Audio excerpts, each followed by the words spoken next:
From a, it's always the classic thing, as a journalist, you're thinking about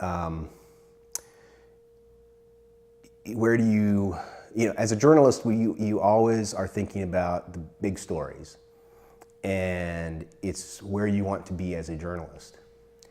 But as a human being, I think that it's the last place you want to be.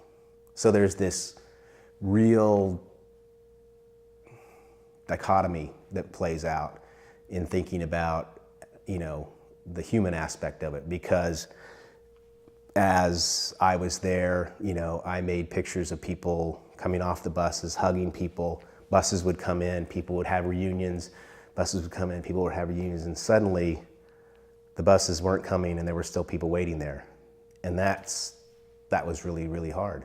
It's hard to see because you know that the worst case scenario is playing out for those folks. I think that, it's always one of those situations where are you going to tell the story in a way that it's going to feed a presupposed narrative, or are we going to be able to tell, the story? I grew up in Kansas, and so I think about coverage of rural issues a lot of times, and a lot of times people come from cities and cover, smaller communities, and they don't necessarily approach it with the same sort of, how do I say this? They're smarter than them.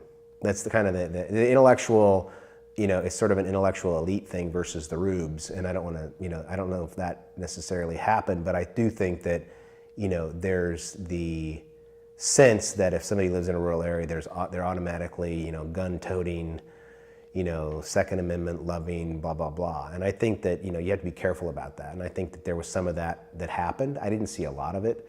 I know that anytime you have that number of media descend on a small community, there's going to be resentment.